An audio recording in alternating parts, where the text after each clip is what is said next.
Every year, without fail, we at the CRA publish the Socio-Economic Survey of South Africa. In the survey, we collect various data sets on the country from the economy, demographics, as well as crime and security. And it's that very last chapter, that last topic that we're discussing today. So joining me is Carika Middelberg, analyst at the CRA. Carika, thanks for being back here on the CRA channel. Here is the survey that I talk about. It is available digitally as well. So for those who want some light bedtime reading, it is available, but also more importantly for businesses trying to navigate a very complex domestic and global situation. The data is available. We at the CRA compile it and provide the analysis for you to cut through all the noise and make sure that you can make informed, rational, long-term business decisions. Now, Carika, on the topic of crime and security, obviously front of mind for many South Africans who can't afford private security, but also for those South Africans and businesses who can afford private security, they're effectively paying twice in terms of that sort of service or that tax. They pay their rates. Some of that is supposed to go towards, and their taxes, some of that is supposed to go towards the South African Police Service. When that fails, they rely on private security. So it increases business costs when the environment in which businesses operate isn't safe from a crime point of view. So just in terms of this particular chapter in our survey, what is the first thing that stood out to you when you've been going through it, trying to make sense of all the data that we collect? Yes, I think the first significant thing, as you mentioned, is what really stood out to me is the indirect cost of safety and security in the country. So not only to individuals alone, but also to companies. So like you say, private security individuals or security officers significantly outnumber SAP's registered police officers. So that just indicates to us that one, not only is security a big industry in South Africa, but also that people pay a lot more for safety and security. So if you look at this from an economic point of view, this is something that could really scare off foreign investors, because not only do you have to pay for your own security because you cannot rely on the police service provided by the country, which you pay for with your corporate tax, but also this is also on top of other challenges such as electricity. So during the height of load shedding, individuals also had to make sure they had their own electricity generation capacity, which I know really, ate into their profit. So this is kind of like a double tax if you look at it in a way. So I think if you are an international company, these are very serious things to consider if you are investing in South Africa, or if you are opening up a company, to make sure your employees are safe, but then also to make sure that your employees can work sufficiently with electricity and water.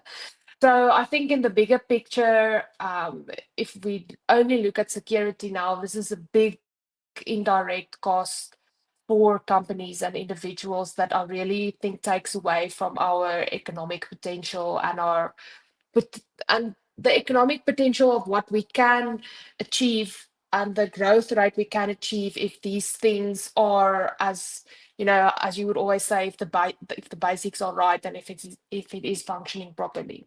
I think also just to tie a bow on the economic discussion, according to the data in this particular chapter of the survey, the economic cost of violence as a proportion of GDP is 15%.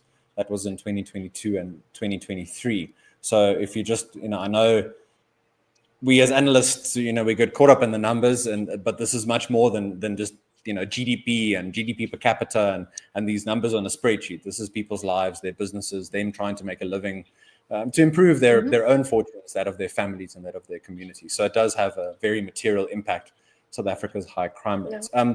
Carika, any thoughts, any data in the chapter on the relationship between citizens and the police service? Anything you can extrapolate from that, maybe the levels of trust also between citizens and the police?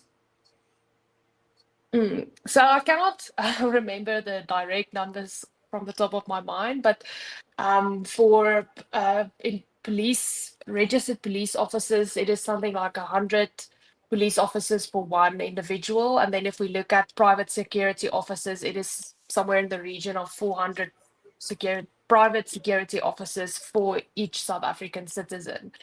So from that numbers, you can see we almost have 3 times or 2 times as much private security officers as police. And the interesting discussion we had the other day or a while back is the private security sector in South Africa is also not organized. So they don't have a central authority to regulate how private security officers should operate, and to what capacity they have authority to enforce law. So that is definitely still a gap in South Africa's private security sector that needs to be filled, especially seeing how we increasingly rely on private security companies to protect us. Carika, anything on the sort of crime that South Africans experience? What does the data tell us about maybe business crimes, sexual crimes? Where are the trend lines going in some of those areas that you might want to highlight?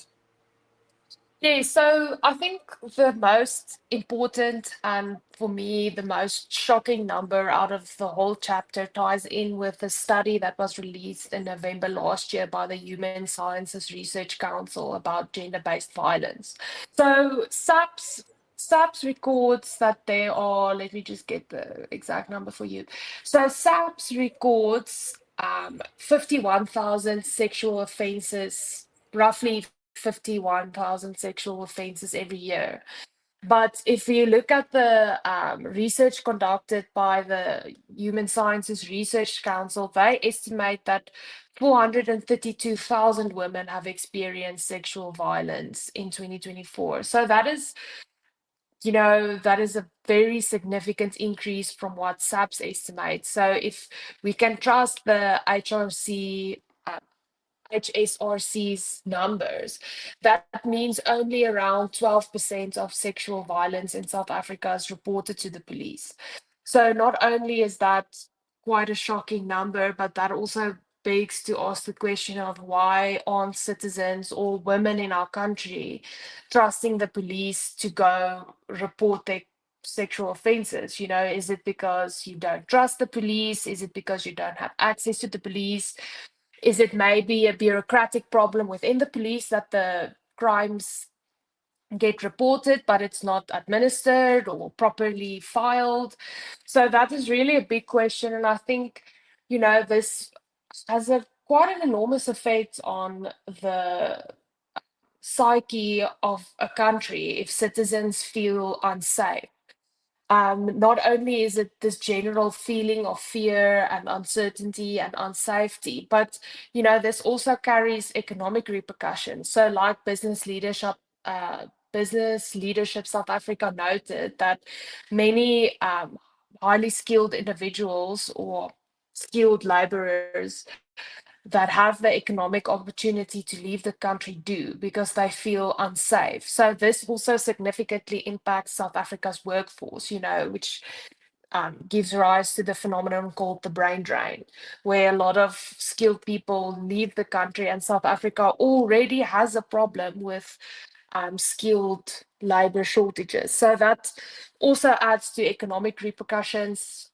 Obviously, if a lot of people are leaving because they're not feeling safe, it means we don't get a lot of other skilled immigrants into the country.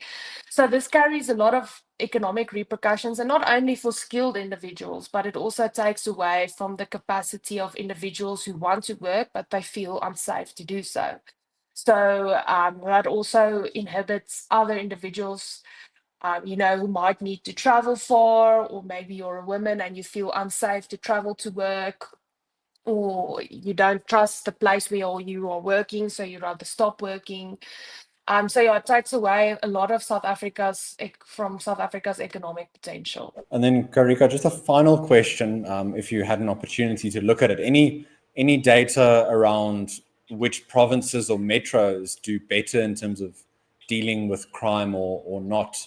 Are there any indicators in that regard? Because crime rates generally are high across the country, and we have seen an increase, especially after COVID-19 and the government lockdowns. There was a decline of crime rates, but that's because people were forced to stay at home. I think before before, sort of between 2009 and 2013, 14, as economic growth has stagnated, we've generally seen the number of protest action increasing, but I think you've also seen generally the average rate of crime per year increasing. So anything on the provincial picture? Yeah, so Gauteng really takes away the prize in all the categories for, I guess you can say, the most unsafe province. In most of the graphs, it's number of kidnapping by province. I mean, Gauteng is way above all the other provinces, number of armed robberies, murders of police officers by province. Gauteng is also the province with the most murders by police officers. So Gauteng, it could also account for, Gauteng is by far the most populous province in South Africa. So I definitely think there's an element of that as well. But, if you look at the graphs and you look through the data, you can really see there's this spike of where Gauteng lies on the graph of how that, drastically increases in violence. And I think an element of that is also Gauteng is also the smallest province, so that means we are also the most population dense. So I don't know if that could also be a factor of counting for that.